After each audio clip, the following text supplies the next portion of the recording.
देखिए, इस वक्त जो आप तस्वीरें देख रहे हैं अपनी टीवी स्क्रीन पर, ये सबसे विवादित हिस्सा है क्योंकि यहाँ पर जो है कहा जा रहा है कि श्री गणेश की मूर्ति थी। यहाँ पर ये जो हिस्सा है, यहाँ पर कहा जा रहा था यहाँ से वुजू का पानी आता था और साथ ही साथ यहाँ पर गणेश जी की मूर्ति जो है वो यहाँ पर बनाई गई है और साथ ही साथ जो है यहाँ पर जाली और इसके भीतर जो है गणेश जी की मूर्ति प्रेजेंट है। ये बहुत इम्पोर्टेंट क्वेश्चन आपने पूछा कि क्या कुतुब का इतिहास, कुतुब क्या कुवैत इस्लाम मॉस्क से ही शुरू होता है? ऐसा बिल्कुल नहीं है। और मैं जो भी आपको बात करूंगा मैं पुरातत्व साक्ष्यों के आधार पर बात करूंगा, क्योंकि पुरातत्ववेत्ता होने के नाते मेरा ये दायित्व बनता है कि मैं जो हमारे अवशेष हैं उन अवशेषों के आधार पर आपसे बात करूं। कुवैत इस्लाम मॉस्क से पहले भी कुतुब एरिया में एक आबादी रही है और जिसका स्पष्ट प्रमाण है कि मैं आपको थोड़ा सा अगर बैक में ले जाना चाहूं तो आप सूरज कुंड की तरफ चले जाइए हरियाणा में, जहां पर ये कहा जाता है कि जो तोमर वंश था उनका शासन था और ये तोमर वंश जो थे कन्नौज की प्रतिहार जो राजा थे उनके सामंत बताए जाते हैं। तो निश्चित रूप से और प्रतिहारों के समय में मंदिरों का निर्माण बहुत अच्छी तरह से हुआ है। तो आप ये समझ सकते हैं कि तोमरों के काल में ही दिल्ली क्षेत्र में मंदिरों का निर्माण प्रारंभ हो चुका था।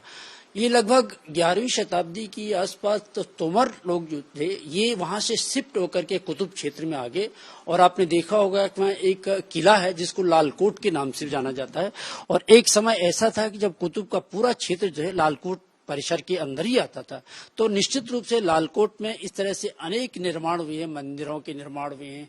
वहां पर एक तालाब है जो पिछले कई साल पूर्व भारतीय पुरातत्व सर्वेक्षण पे डॉक्टर BR मणि ने उसको एक्सकैवेशन भी किया है, तो वहां मूर्तियों के अवशेष भी मिले हैं। तो मैं आपको ये और उसके बाद जो है लगभग 11वीं शताब्दी के अंत के आसपास बाद में तोमर जो राजा थे वो सूरज कुंड के एरिया से शिफ्ट होकर के कुतुब के क्षेत्र में आ गए थे, लालकोट में आ गए थे। और हमारे पास बहुत स्पष्ट प्रमाण है कि एक इंस्क्रिप्शन है जो बिजौली में बिजौलिया जो राजस्थान में जो इंस्क्रिप्शन है एक, वहां से स्पष्ट पता चलता है कि जो चौहान राजा थे, शाकंभरी के चौहान, जो सामर लेक के आसपास का जो क्षेत्र है उसको शाकंभरी कहते हैं, वहां चौहानों का प्रतिनिधित्व था। तो चौहानों ने तोमरों को यहाँ से बाहर किया, दिल्ली से बाहर किया और तोमरों के बाद चौहानों का शासन वहां पर आ गया था। तो और उस समय भी बहुत सारी गतिविधियां वहां पर हुई थी। तो ये बिल्कुल सच है और ये प्रमाणों के आधार पर हम कह सकते हैं कि कुतुब का एरिया जो है कुतुब और कुवैत इस्लाम मॉस्क के पहले से ही आबादित था।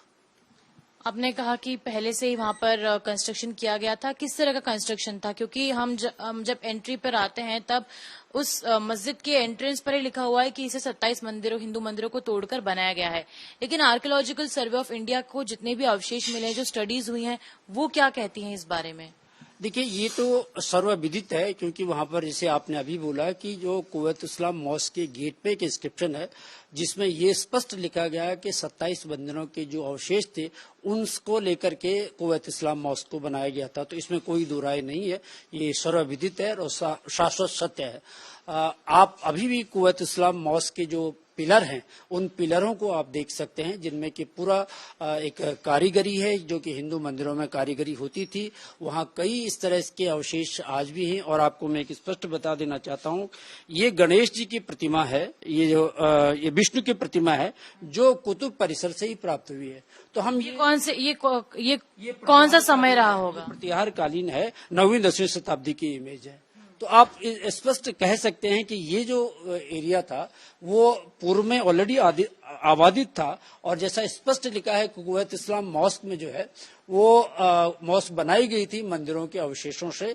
तो ये इतिहास में और एकदम स्पष्ट है, तो इसमें कोई दो राय मेरी। पूरी की पूरी जो मस्जिद है वही मंदिरों के अवशेष से बनाई गई थी, ये बात मतलब मैं ये नहीं कह सकता कि पूरे जो अवशेष हैं जो मस्जिदों में पूरा जो मटेरियल है वो सारे मंदिरों का है, लेकिन निसंदेह एक बहुत बड़ा भाग ऐसा है जो को मंदिर के अवशेषों को मस्जिद बनाने में प्रयोग किया गया।